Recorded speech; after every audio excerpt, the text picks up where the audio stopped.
1장 1절에서 4절 우리 함께 한 절씩 공독하도록 하겠습니다.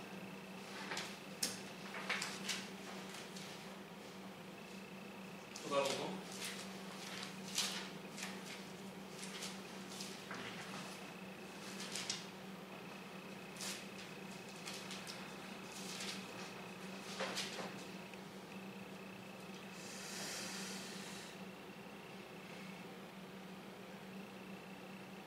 1절씩 공독합니다. 우리 중에 이루어진 사실에 대하여 처음부터 목격한 자와 말씀을 읽곤 된 자들이 전하여 준 그대로 내려가 조설하려고 붓을 든 사람이 많은지라. 그 모든 일을 근원부터 자세히 미루어 살핀 나도 데오빌로가 각하에게 차례대로 써보내는 것이 좋은 줄 알았노니 이는 각하가 알고 있는 바를 더 확실하게 하려 함이로다.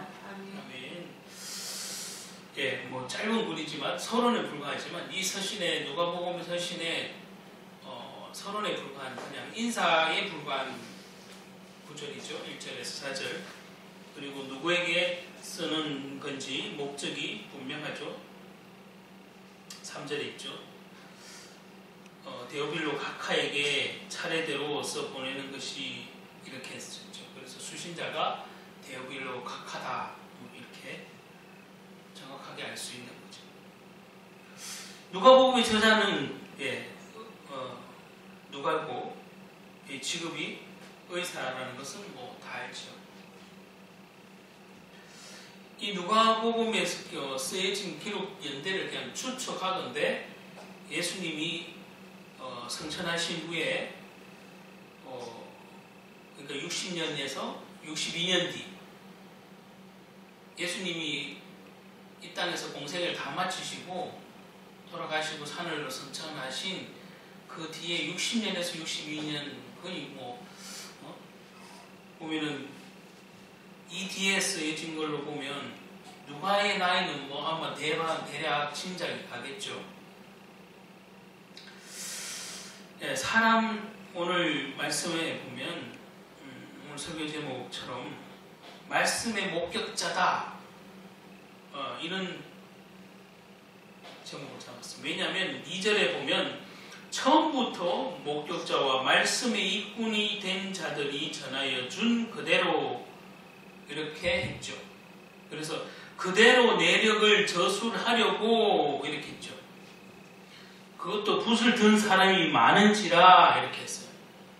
그러니까 예수님이 지금 공생애를 마치시고 부활 성천까지 한 일에 대한 이 복음에 관한 얘기, 그리스도에 관한 얘기를 쓰려고 한 사람이 많았다라고 분명히 얘기하겠죠. 그러면 누가만 쓴 게 아니라 우리가 신약 성경을 보아도 알 수 있지. 마태도 있고, 마가도 있고, 요한도 있고, 그죠? 야고보도 있고. 아마 이렇게 우리가 신약으로 보는 이 성경 외에도 여러 성경 외의 외성경에도 분명히 여러 저자들이 있어요. 그래서 오늘부터 보면 그리스도를 목격한 그들이 본 그대로 저술을 했다고 밝히고 있죠. 그래서 목격자예요. 말씀을 목격한 자들, 말씀의 일꾼 된 자들 이렇게 표현되어 있죠. 그러니까 목격자이면서 말씀의 일꾼이야. 그래서 저는 이거를 합쳐서 말씀의 목격자들이라 이렇게. 왜냐하면 하나님의 그 언약이 이루어진 사건에 대해서 증언하는 사람들이잖아요. 그래서 나는 있는 그대로 그리고 조상 때부터 너희들이 우리가 이스라엘 백성들이 기다리던 그 메시아 그대로 오신 예수님을 나는 증거하기 위해서 이걸 썼다. 분명히 말씀을 기록하고 있습니다. 예수님의 생애에 관해서 들려주고 있고 예수님이 어떻게 태어났고 무엇을 가르쳤는지를 그리고 어떻게 활동하셨는지 어떻게 죽으셨는지 어떻게 부활하셨는지 어떻게 하늘로 올라가셨는지 말해주고 아주 구체적으로 서술하고 있는 복음서죠. 그래서 나는 사실대로 그대로 내력을 저술하려고 했다. 이렇게 하고 있습니다. 근데요, 특별히 이 누가복음에는 직업이 의사다 보니까 다른 서신서에서 찾아볼 수 없는 굉장히 뭐랄까 논리 정연함? 물론 다른 게 안 그렇다는 얘기는 아니에요. 그러나 누가라는 의사의 그 특징이기도 하겠지만 아주 굉장히 앞에 것을 설명하고 뒤에 것을 당연히 어떤 결과물에 대해서 정확하게 연계가 있게 그렇게 서술했는 걸 느낄 수가 있어요. 사복음 중에서도 어떤 신학자는 이런 표현을 하대요. 사복음 중에서 가장 따뜻한 책이다. 이런 표현을 누가복음을 소개를 하더라고요. 가장 따뜻한 것이 모아져 있다. 그리고 어떤 환자를 고친 치유 사역이 예수님이 치유 사역을 하실 때의 모습을 좀 더 다른 복음서보다 구체적으로, 왜냐하면 의사였잖아요. 이죠. 그러니까 어떤 예수님이 치유 사역도 굉장히 좀 구체적으로 서술한 부분이 있습니다.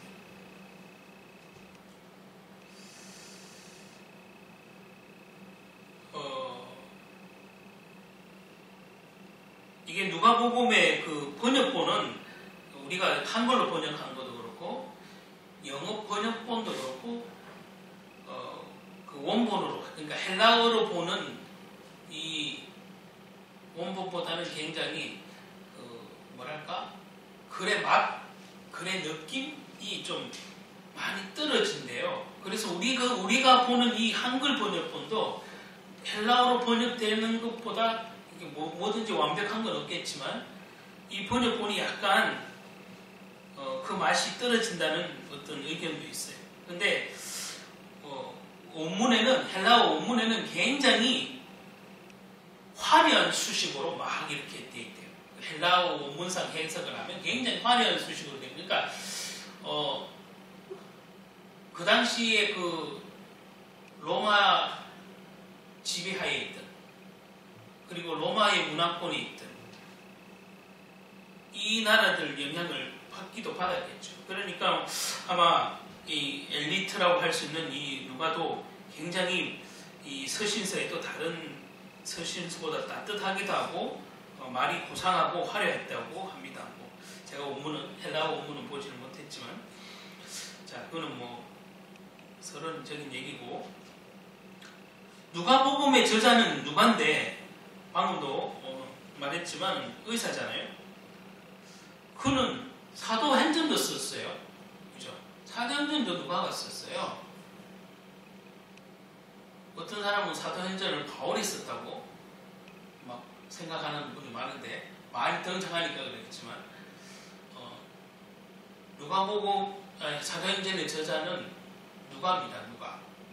그래서 1절에 보면 거기는 데오빌로여 내가 먼저 쓴 글에는 이래 시작하잖아요. 그래서 먼저 쓴 글은 뭐예요? 누가복음이에요. 그리고 사도행전은 그 뒤에 나온 거예요. 연대로 봤을 때. 그래서 내가 먼저 쓴 글에는 이렇게. 근데 그 사이가 정확하게 저는 뭐 몇 년인지는 안 살펴봤는데 보니까 호칭이 달라져 있어요. 여러분 한번 생각해보세요. 뭐 번역본도 그렇지만 지금 누가복음에서는 데오빌로 각하라고 깍듯이 그 사람의 직업을 존칭을 정확하게 각하라고 하고 있어요. 데오빌로 각하에게 이렇게 하는 거죠. 네? 데오빌로 각하에게 차례대로 써서 보내는 것이 좋은 줄 알았노니 이렇게 나오잖아요. 13절에. 그래서 굉장히 그 사람의 직업을 가지고 이렇게 깍듯이 대하는 거예요. 그러니까 이걸로 미뤄봤을 때 아직 데오빌로는 새신자다, 초신자다 이렇게 느껴질 수 있어요. 왜냐하면 복음을 받고 얼마 되지 않았을 거다라는 추측이 돼요. 호칭만 봐도. 근데 사도행전에는 데오빌로여 이러면서 되게 친근하잖아요. 이 친구같이 쓴 거예요.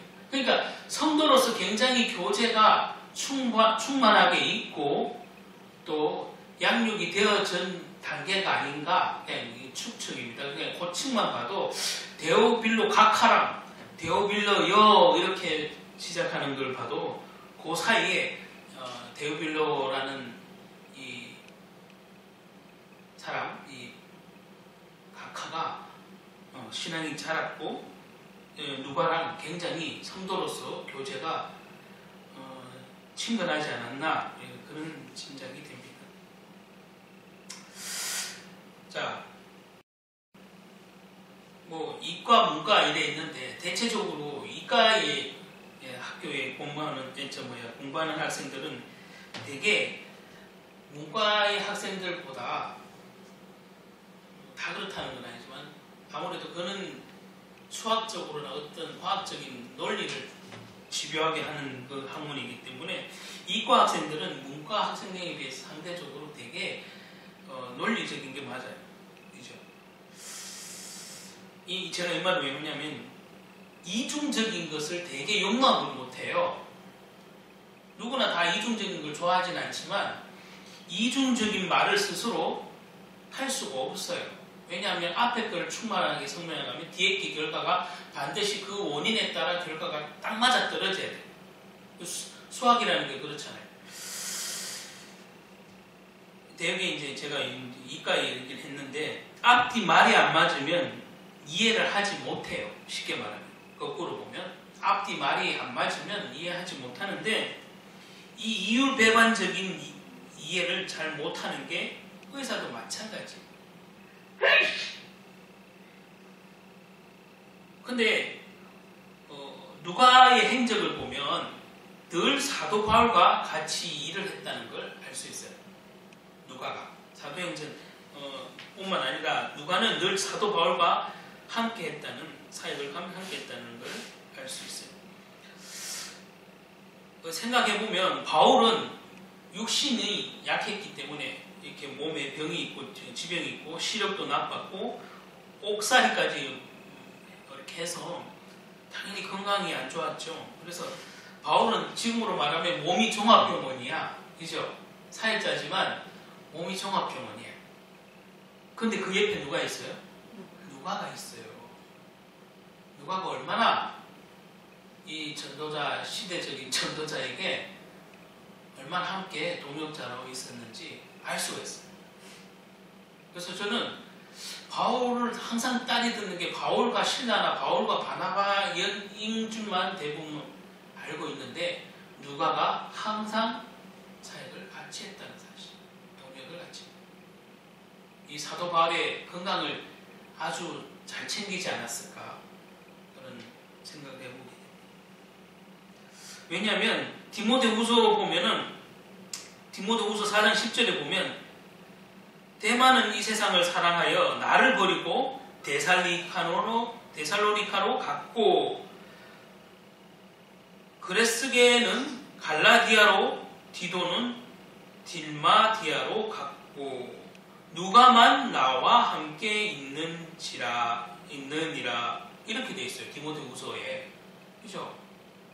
디모데후서 4장 10절에 한번 시간 나면 꼼꼼해서 보시기 바랍니다. 제가 읽어드리는 것처럼 대만은 이 세상을 사랑하여 나를 버리고 갔고 나를 버리고 갔다는 표현을까지 썼어요. 그리고 그레스게라는 사람은 갈라디아로 갔고 디도는 달마디아로 갔는데 누가만 나와 함께 있느니라. 내가 올 때에 마가를 데리고 오라. 그가 나의 일에 유익하니라. 이거 디모데후서에 있단 말이에요. 이 디모데후서는 옥중 서신이었고 누가가 함께 있었다고 기록되어 있어요. 그죠? 디모데후서가 옥중에서 보낸 서신이건데 누가가 함께 있다면 누가도 지금 어디 있어요? 감옥에? 네, 같이 있는 거죠.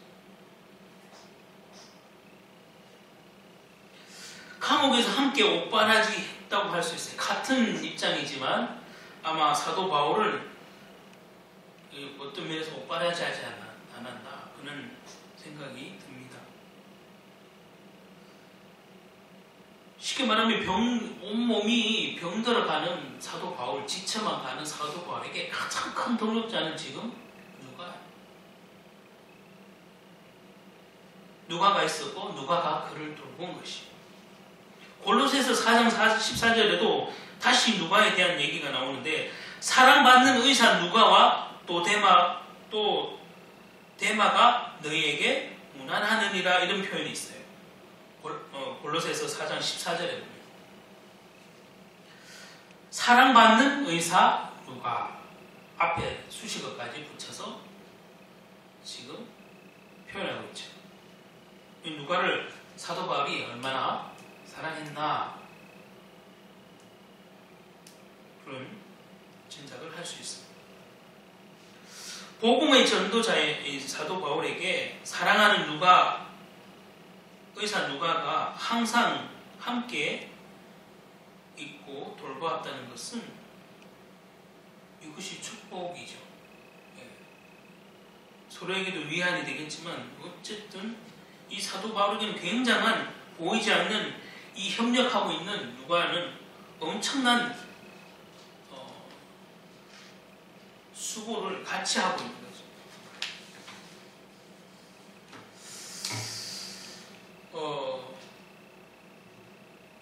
우리가 사랑이라고 말할 때 사랑은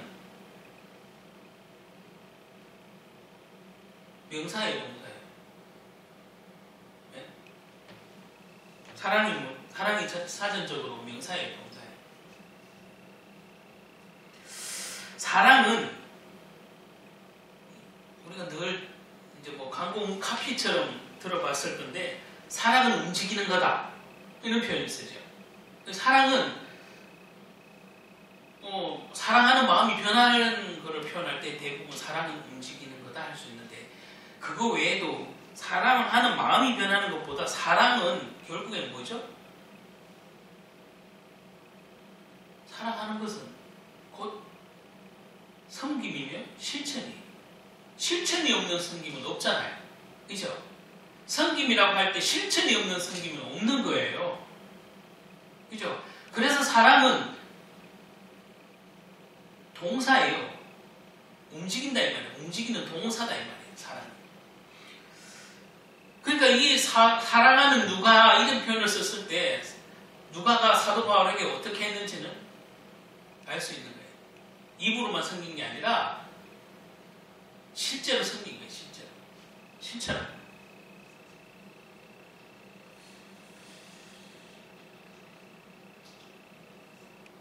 그 사랑한다는 것은 단지 우리가 생각하는 관념적으로 내 마음이 그냥 저분을 사랑해 라는 거랑 실제 사랑을 옮기는 거랑은 엄청난 차이예요.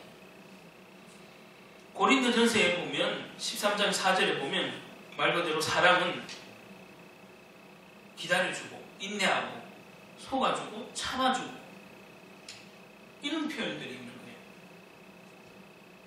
그게 사도 바울이 정의한 사랑이라. 고린도전서도 지금 사도 바울이 썼죠. 그 사랑에 대한 정의를 인내해주고 속아주고 참아주고 모든 것을 함께하고 막 이렇게 표현을 정의를 해놨잖아요. 그런데 고린도전서 13장에는 사랑에 대한 그 정의를 그렇게 했는데 그 앞장인 12장 그리고 14장 뒷장 14장에는 전부 은사 얘기예요. 그러니까 사랑을 소개하는 장 앞뒤로 전후로 둘 다 은사 얘기야. 괜히 이렇게 한 게 아닌 것 같아요. 왜냐하면 고린도 교회 자체가 은사가 많았던 교회예요. 이방인들이 많이 모였고 이방 문화에 되게 혼란스러웠는데 하여튼 그 중에서도 나름대로 복음에 대한 열의가 있고 뜨거워서 은사가 많았어요. 그래서 그 많은 은사를 가지고 교회가 오히려 시끄러웠어. 막 서로 네가 많니 내가 많니 서로 시끄러운 거야. 그래서 결국에는 당을 짓게 되고 그 은사 때문에 교회에 덕이 안 되는 거지. 쉽게 말하면 그 가운데 있을 때 이 지금 고린도 전서를 지금 얘기하지만 그 12장, 13장, 14장 이렇게 안에 그 가운데에 사랑에 관한 정의를 딱 한 것은 사랑이 없는 은사는 아무것도 아니라는 결론을 하죠. 사도 바울이. 사랑이 없는 은사는 그 어떤 것도 아무것도 아니에요. 믿음 있다고 하면서 하는 것도 아무것도 아니야. 형제를 사랑하지 않고 하는 것은 아무것도 아니라는 얘기를 하는 거예요.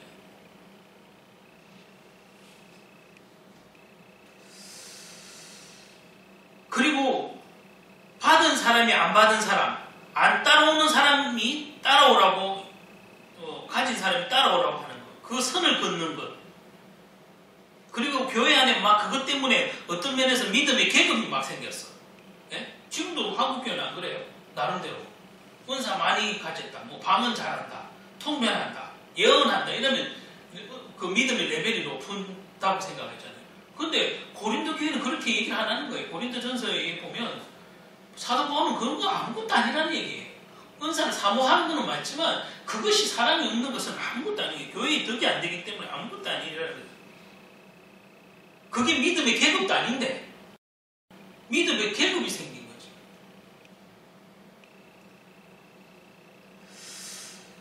사랑은 모든 것이 적극적인 것은 아니에요. 아까도 말한 뭐 실천이 반드시 따르지만 모든 것이 그렇다고 적극적인 것은 아닌 것은 때로는 기다릴 때도 있고 참아야 될 때도 있다고 정의한 것처럼 늘 적극적으로 뭔가 해주는 것만이 사랑은 아니라는 거죠. 우리가 자녀를 사랑할 때도 자녀를 사랑하지만 자녀를 위해서 뭔가 부모가 헌신을 하고 막 도와주지만 모든 것을 부모가 해주면 안 되는 것은 그럼 자립심이 어떠세요? 귀한 줄 모르잖아요. 그게 물질이든 뭐든. 이 사랑도 그런 의미라고 사도 바울이 고린도 전서에서 소개하는 거지. 제가 이 사랑에 대해서 굳이 왜 얘기하느냐? 이 누가라는 사람을 조금 더 깊이 사도 바울에게 어떠한 사람이었는지 소개하려고 제가 말씀드렸어요. 바울이 뒤에서 소극적인 것 같지만 적극적으로 참여한 사람이 누가라는 사실이에요. 우리는 사도 바울 이러면 그와 가장 동역한 많이 했다고 생각하는 바나바 아니면 신라 이렇게 생각하잖아요. 그런데 누가가 그렇게 동행했다고 우리는 설교를 들어보지도 않았고 별로 사도 바울과 함께 했다고 못 느껴봤잖아요. 그런데 사실 감옥에조차 지금 같이 있고 주변에 몇 명이 떠났다고 지금 소개하는 가운데 누가만 나랑 함께 있다고 그랬고 사랑하는 누가라고 표현을 얻게 돼요. 그죠? 사랑하는 누가, 의사 누가.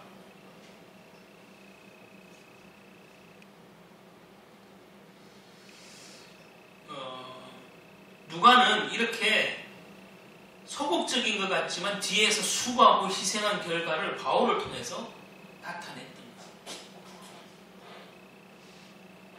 우리의 사역도 꼭 내 이름으로 뭐가 드러나야만 전도자고 뭐 유명한 사역자고 영적인 리더가 아니에요.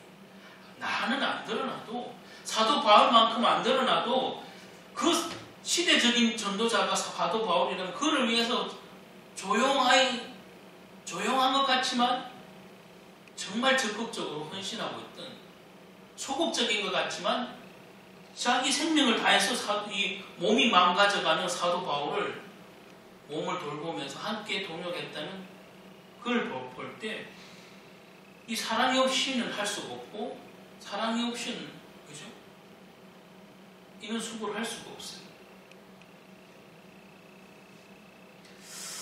빌레몬서 1장 24절에 보면 또한 나의 동역자 마가, 아리스다, 데마, 누가가 문안하느라. 여기도 또 누가가 소개돼요.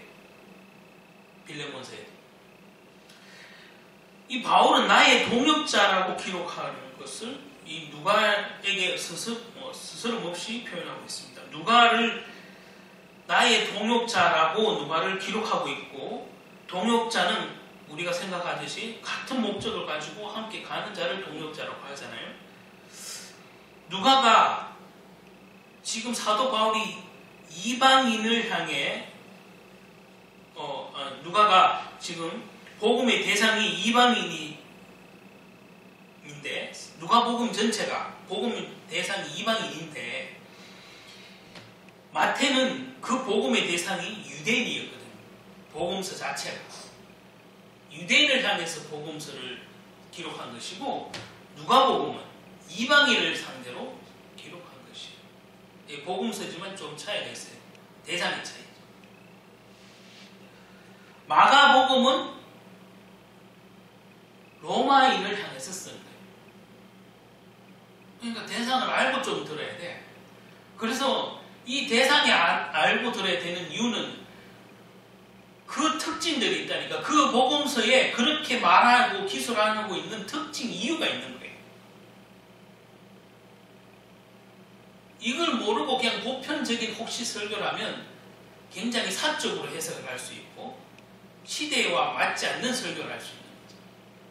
그 당시 시대의 상황을 알기 위해서라도 그 대상을 알아야 그 시대의 그 문화를 보고 기술한 거기 때문에 우리는 그렇게 알아야 됩니다. 다시 그리고 요한복음은 어떤 대상이라기보다 예수님의 저 실체, 빛으로 오신 예수님의 그 실존하는 그 실체가 왔다는 것을 기록한 거기 때문에 요한복음은 어떤 대상이 아니라 인간 모두, 인류 모두를 대상으로 하고 있다고 생각할 수 있죠. 요한복음. 어쨌든 다시 본문으로 돌아가서 누가복음 1장 1절 우리 중에 이루어진 사실에 대하여 이를 보면 이 이루어진 사실이 뭐냐? 언약이겠죠. 그죠? 메시아 얘기잖아요. 메시아 얘기예요. 그리스도 얘기예요. 우리 중에 이루어진 사실에 대하여 열왕기서에 보면 많은 왕들이 반복해서 이 타락을 하고 또 그래서 반복되는 이 폐역으로 백성들이 생활이 백성들도 같이 타락했죠. 이 나라가 고답했을 때 백성들을 마음에 한결같이 생각하는 게 뭐겠어요? 언제 진정한 평화가 올까? 언제 그리고 우리를 평안하게 해줄 진짜 왕이 나타날까? 그거에 대한 갈망이 가장 목표였겠죠. 구약시대의 말이에요. 그래서 하나님이 약속하신 그 메시아가 오면 이 땅을 통치해 주기를 바라는 거예요. 실제 이 땅의 왕이 되기를 바라는 거예요. 그러니까 예수님이 나타났을 때도 네가 자칭 유대인의 왕이냐? 라고 말했을 때 네가 유대인, 우리가 기다리던 그 왕이냐? 근데 네 신분을 보니까 말이 안 된다. 이제 유대인들, 바리새인들 서기관이 이제 그래 받아들이는 거지만 어쨌든 유대인의 마음 속에는 그 평생 살아온 게 그렇기 때문에 왕이 필요했어요. 자기들에게 진정한 평화를 가져다 줄 왕, 실제 통치할 왕. 그래서 그 이루어진 사실에 대해서 적었다고 표현을 했습니다. 갈라디아서 4장 4절에 때가 참에 하나님이 그 아들을 보내사 여자에게서 나게 하시고 율법 아래 나게 하신 것은 이런 표현이 있어요. 갈라디아서 4장 지금 4절을 읽어드렸는데 때가 참에 하나님의 아들을 자기 아들을 여자에게서 나게 하셨다. 예수님이 이 땅에 육신을 입고 그 메시아로 곧 그리스도로 오셔서 죽고 다시 부활한 것에 대하여 이 말이에요. 우리 중에 이루어진 일에 대하여 이 말은 예수님이 약속대로 하나님의 언약대로 구약대로 창세기 3장 15절대로 때가 참에 여자의 몸에 나게 하셔서 우리 중에 이루어지게 하셨다. 그 사건을 얘기하는 거죠. 그리고 1장 3절에 보면 누가는 예수님으로부터 사실은 직접 배우지 못했어요. 왜냐하면 예수님의 직접적인 제자는 아니에요. 누가는. 예수님으로부터 직접 배우지 못했고 직접 제자는 아니지만 그 제자들과 사도들이 목격한 일들을 처음부터 듣고 믿고 기록까지 했다는 사실이에요.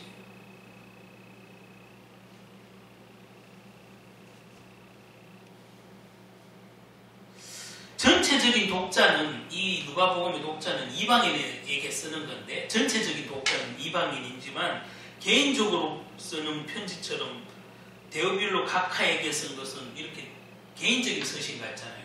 그런데 개인적인 서신 같지만 이방인 전체에 관한 얘기지요.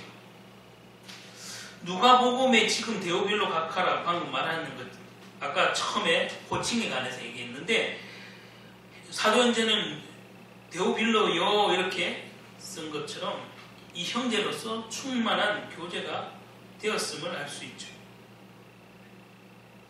그래서 서신서를 보낼 때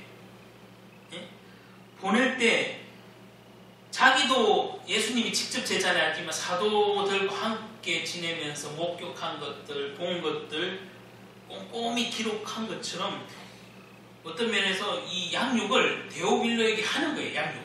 서신이지만 데오빌로를 양육하는 거예요. 이 복음서를 기록한 이유가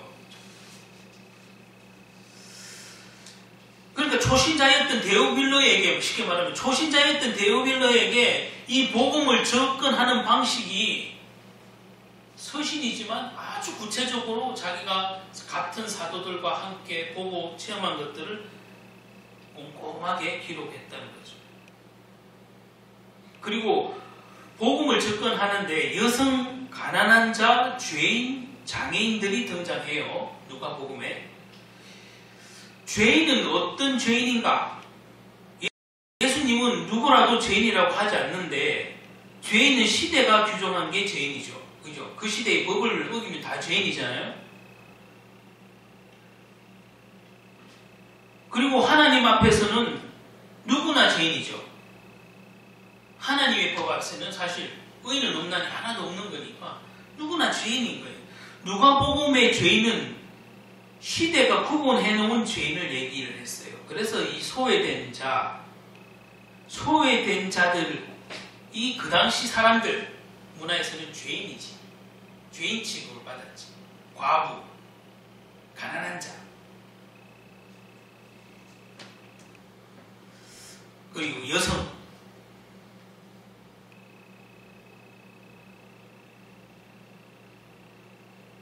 그래서 보면은 세례 요한의 그 집 얘기부터 나와요. 누가복음에 보면 1장 31절에 보면 갑자기 세례 요한의 집 얘기가 나온다니까. 세례 요한. 누가복음 1장 31절에 보면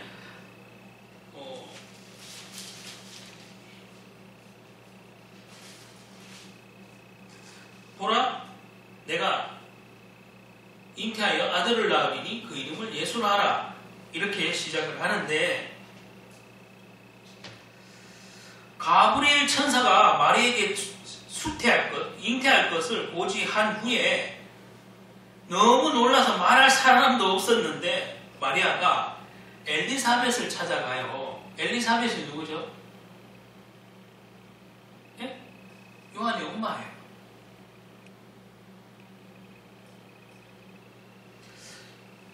자, 왜 갔을까요? 예수님, 세례 요한과 예수님은 우리가 알려지기로 몇 개월 차이라고? 한 6개월에서 7개월 생일 차이가 나는 그 형 동생인 것 같지만 어떤 면에서는 별로 차이가 없잖아요. 인간적으로 말이에요. 이 6개월 정도 차이 나는데 세례 요한도 사실 복중에 세례 요한이 잉태될 때도 천사가 나타나서 알려줬잖아요. 엘리사벳에게 주의 기일을 예배할 자로 자식을 놓을 거라고 천사가 알려줘요. 엘리사벳도 똑같은 경험이 있는 자죠. 그래서 오늘 마리아에게 예수님이 구세주가 나올 것을 예언한 가브리엘 천사가 예언한 것, 그 경험을 앞서 6개월 전에 누가 했어요? 엘리사벳이 했어요. 엘리사벳을 찾아갔어요. 그래서 이 누가복음 1장 31절에 쭉 나오는 이 요한 세례 요한의 이 집안 얘기를 하는 것은 굳이 왜 기술을 하냐면 이 그리스도가 오신 것도 예언대로 오셨는데 그 당시 이제 성인이 돼서 사역할 때 그 바리새인들 서기관들이 이렇게 묻죠. 처음에 예수님이 딱 공생애를 시작하기 전에 세례 요한이 그리스도인 줄 알았어요. 예? 세례 요한이 천사의 현몽함으로 태어났잖아요. 그러니까 이 세례 요한이 그리스도인 줄 알았다니까요. 왜냐하면 세례 요한은 제사장 집안이에요. 제사장 집안이라고. 그래서 많은 사람들이 세례 요한이 하는 짓을 보고 야, 저 사람이 그리스도 아닌가 할 때 그래서 바리새인 서기관들도 세례 요한에게 물어요. 네가 그리스도냐고 묻는다니까. 그런데 나는 아니라 그러고 나는 내 뒤에 올 자를 예비하러 온 사람이다. 자기를 그렇게 소개해요. 누가복음 1장 그 39절에 보면 이때에 마리아가 일어나서 빨리 산골로 가서 유대 한 동네에 이르러 40절에 사가랴의 집에 들어가 엘리사벳에게 문안하니 41절 엘리사벳이 마리아가 문안함을 들으매 아이가 복중에서 뛰노는지라 엘리사벳이 성령 충만함을 받아 42절 큰 소리로 불러 이르되 여자 중에 네가 복이 있으며 내 태중의 아이도 복이 있도다. 43절 내 주의 어머니가 내게 나오나니 이 어찌된 일인가 보라 내 문안하는 소리가 내 귀에 들릴 때 아이가 내 복중에서 기쁨으로 뛰어 놀았다. 왜 갑자기 세례 요한 얘기했는 줄 알으시겠어요? 먼저 경험한 그리고 이들은 친척관계잖아요. 이죠? 친척관계 육신적으로 예수님과 세례 요한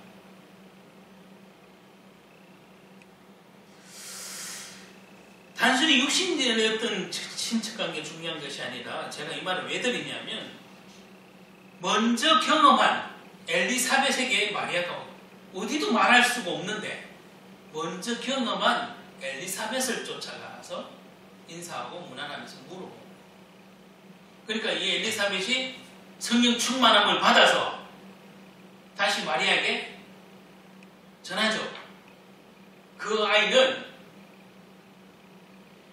복중에 있는 아이는 복되도다.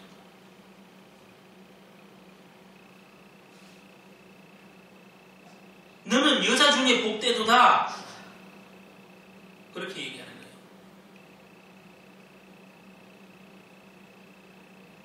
43절에도 보면 내 주의 어머니가 내게 나오나니 어찌된 일인가.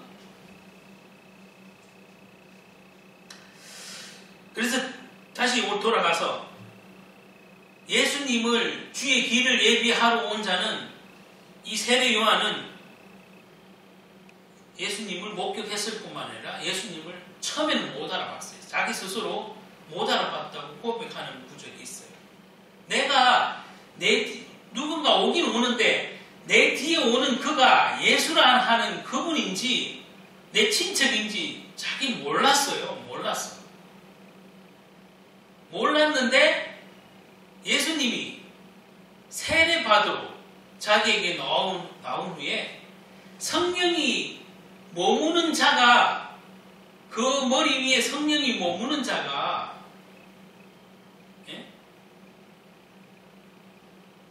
메시아다 그 얘기를 그 계시를 듣고 예수님이 세례하러 왔을 때 성령이 비둘기처럼 내렸잖아요. 그것을 보고 세례 요한이 예수님이 그리스도라는 사실을 그때서 알아봤어요. 그전에는 예수님이 그리스도인지 몰랐죠. 성령이 머무는 자가 그 자가 그리스도라고 계시를 받은 후에 세례 받으러 오는 예수님을 보니까 그 위에 뭐예요? 성령이 비둘기처럼 내리고 있었던 거예요. 그래서 이분이 그리스도시구나. 실제 예언대로 예언을 들었고 예언을 목격한 자가 누구야? 세례 요한이. 그 세례 요한으로부터 들은 얘기를 오늘 이 누가가 기술한 거예요. 그 얘기예요. 그 얘기를 하려고 세례 요한도 등장하는 거예요. 그래서 오늘 말씀의 제목처럼 말씀의 목격자는 세례 요한인데 그 세례 요한의 말을 그대로 저술한 것이 오늘 지금 이 누가복음이에요.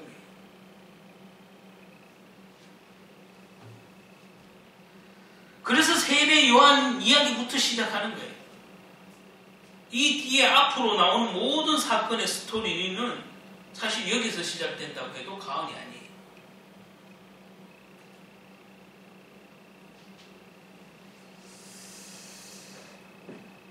갑자기 이 구절을 아까 엘리사벳이 마리아를 축복하는 걸 성경을 들으니까 생각이 나는데, 야, 복중에 임신한 사람이 있으면 이 구절 얘기해주면 정말 복되겠다 생각이 들어요.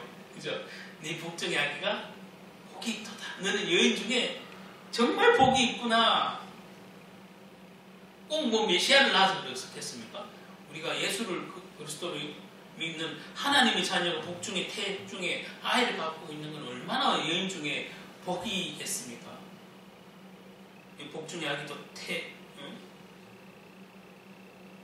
복이 있고 그 아이를 가지는 엄마도 여자도 여인 중에 복이 있고. 자, 말씀을 맺습니다. 오늘 말씀의 목격자였습니다. 처음부터 목격자와 말씀에 일꾼된 자들이 전하여 준 그대로 내력을 저술하려고 이렇게 시작을 하잖아요. 2절에.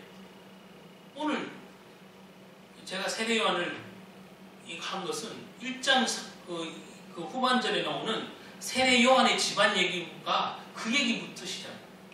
그래서 세례 요한이 얘기해주고 목격한 그 사실 그대로 누가는 기록했다고. 비록 예수님의 직접적인 제자는 아니었지만 이 누가는 사도 바울의 충실한 동역자였고 세례 요한의 당연히 양육을 받은 동역자였고 양육을 받은 그런 제자겠죠. 그런 제자입니다. 저와 여러분이 2000년 전에 예수님을 만나보지는 못하지만 우리의 성경을 통해서 누가와 같은 그런 말씀의 목격자인 줄 믿습니다. 저와 여러분 말씀의 목격자예요. 그리고 막 그 말씀에 성취되는 것을 실제 삶을 통해서 체험하는 삶을 사는 거예요. 그래서 여러분들을 보고 땅끝까지 전인되라고 한 거예요. 그렇죠? 예수님이 이 땅에 없지만 그 말씀이 있는 그대로, 성경이 있는 그대로 우리도 체험하고, 오늘 누가가 체험하고 말씀을 목격한 자들의 얘기를 듣고 기술한 것처럼 비록 눈에 보이지는 않지만 하나님을 체험하고 예수님의 그 능력을 체험하고 그 말씀에 일꾼된 자로서 저와 여러분이 쓰임받는 그런 생애가 될 줄 믿습니다. 그리스도의 은혜와 하나님의 그 사랑과 그 성령의 소통이 있는 저와 여러분이 되어서 정말 말씀의 정인, 말씀에 입건된 자로서 한평생 하나님을 기뻐하시는 삶이 되길 예수님 이름으로 축복하고 기도합니다. 기도하겠습니다. 하나님 감사합니다. 오늘 귀한 말씀 주시면 감사합니다. 말씀의 목격자라는 말씀으로 오늘 말씀을 전했는데 듣는 자나 받는 자가 복이 되게 하시고 한 주간 말씀 잡고 기도하다가 말씀대로 응답받는 은혜가 있게 하옵소서. 우리 평생에 말씀의 일꾼, 말씀의 목격자가 되어서 예수님이 우리에게 분부하셨을 뿐만 아니라 반드시 될 그 언약인 줄 믿습니다. 땅끝까지 내 증인이 되리라. 오직 성령이 임하는, 오직 성령을 사모하는, 그리고 오직 성경대로 준행하는 믿음의 자녀들이 다 되게 도와주시옵소서. 떨어져 있는 모든 가족들도 동일하게 은혜 받고 성령 충만함 받아서 하는 모든 일들이 예수 그리스도 안에서 풍성한 은혜 가운데 넉넉히 세상을 이기는 믿음의 자녀들 되게 도와주시옵소서. 예수 그리스도의 이름으로 기도드립니다.